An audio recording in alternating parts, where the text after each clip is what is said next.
What do you want to confess that no one else in your real life knows? Compassion fatigue is slowly killing me. I'm so tired. I love my friends and family deeply, but I need a break from being the shoulder to cry on for a while. All I can say is set up boundaries. I cried over bell peppers today. I always made my dad stuffed orange bell peppers on Halloween. I would cut the little jack-o'-lantern faces out and everything. He's been dead for 3 years, but today for a second in the grocery store I thought, oh, that's right, I need orange bell peppers. Those random thoughts are the worst. I always have a moment's hesitation planning anything on Friday mornings because that's the day my grandfather has a respite carer and my grandma has a few hours off. They passed 4.5 and 5 years ago. Big hugs to you today. I have terminal cancer and am tired of the side effects of the treatments and the pain the cancer is causing. I really want to just die and get it over with, but my wife and 2 daughters would be devastated if I stopped fighting. Have you expressed to them how you truly feel? I have. We have medical assistance in dying here in Canada, and they know I plan to use it. Thing is, I lost my father when I was quite young and know how devastating it is, and I can't bear to do that to my children until I hit the point where I'm hospitalized. My dad did the same thing when he had cancer. My family and I got to say our goodbyes, and then the nurse started the procedure to end his life. That day was a good day for everyone. My dad's suffering ended and nobody had to worry about him anymore. I could ramble for days about this. But to make a long story short, I wish my dad would have ended his life much sooner. He was in so much pain for months, all while knowing that death was the only way out. In my group of friends consisting of couples in deep relationships, I'm the only single guy. In fact, I don't think I've been in a committed relationship for more than 2 weeks.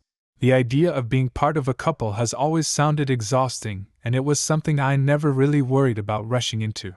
I didn't truly realize how lonely I'd been until one night playing beer pong, when I was on the same team with one of the ladies, who was a little tipsy. She hugged me after I won the game for us.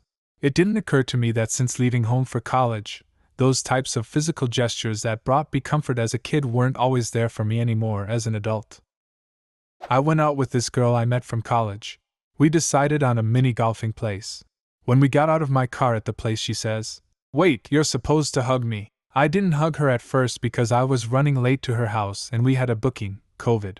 When we started hugging, I didn't want that hug to end.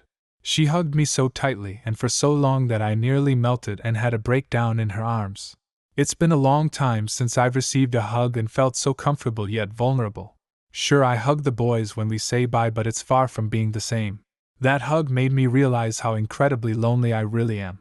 I've been starved of physical and emotional affection for far too long. I've been craving and so to start my life with, to be romantic and goofy with, and to spoil with hugs, love and affection. I almost want to tell her how that hug made me feel, but I'm afraid of a couple things and don't want to weird her out. I'm just hoping that she likes me. I've become really detached from life ever since my mom passed. I read this and saw so many messages replying, "It's been X years since my mother passed." I couldn't even remember the specific date my mother passed, let alone the number of years. After finding her death certificate, it's coming up on 5 years. Nothing has been the same these past 5 years. I was recovering from depersonalization right before she passed, and then when she passed it got very bad again very quickly. I'm still not sure if I've recovered or if I've just gotten used to it. I've graduated since then, worked a full-time job, met a girl and moved across the country. I've truly been living life actively, but it all feels fake. Feels like a weird fucking dream. I fucking miss my mom. How the fuck can this life be real without her? I feel really lonely. Me too. I live alone with my dog, but sometimes it would be nice to talk to another person or just have company instead of doing everything alone. I've always told everyone my mom died of cancer. She committed suicide. Footnote, so did my son. Only my girl knows this. I was thinking of killing myself when I came back from working abroad. I was about to do it on a Friday, but a friend told me, "Hey, you wanna come hang out Saturday night? Just chilling here at home." I decided to go. It was actually a surprise welcome party for me. All my friends were there. It was an amazing night. None of them know, but they saved my life. I wouldn't be here if it wasn't for that. I did a 2-hour online test for college, and we had to stay on camera for the whole 2 hours until everyone was done. The problem was I shit myself half an hour into the test and sat in my own shit not allowed to move, and if I did move everyone would see I shit myself. So I waited until everyone was done and got marks done and could turn off the cameras.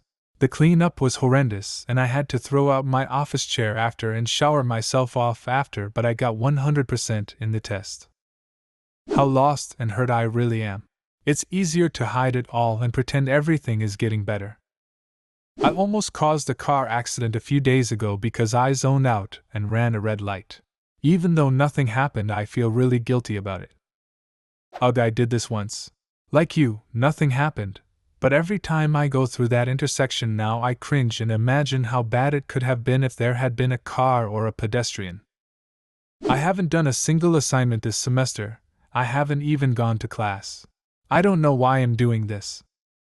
Withdraw yesterday. Take a medical leave. Future you will thank you. Normally I don't comment, but seriously, take this advice. I didn't.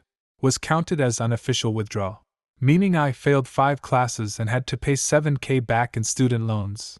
Own up to it, it'll make it so much easier in the long run. My biggest regret currently is not doing exactly this. My wife cheated on me a few months back. She claims it was just one kiss and dirty texts, but who really knows the extent of her infidelity besides him and her? I was beyond stupid and ignored all warning signs. I have told no one and it happened about 4 months ago. We are buying a house and have 2 kids. I initially forgave her and we worked on things. However, she and her sister are going on a cruise in November, and I don't trust her at all. I'm disturbed by how difficult it is to feel passion or motivation about anything in my present life. I've gone through years of higher education, internships, freelance work, and portfolio work and revisions, and I feel absolutely nothing for any of it, which disturbs me greatly. But I keep on the everything's great and I'd love to lick your corporate boots face on because it's what is expected of me and anyone else looking for work. This also extends to my hobbies, dramatic air quotes, because honestly, I don't even love what I used to love or think I love anymore, and that also disturbs me an incredible amount.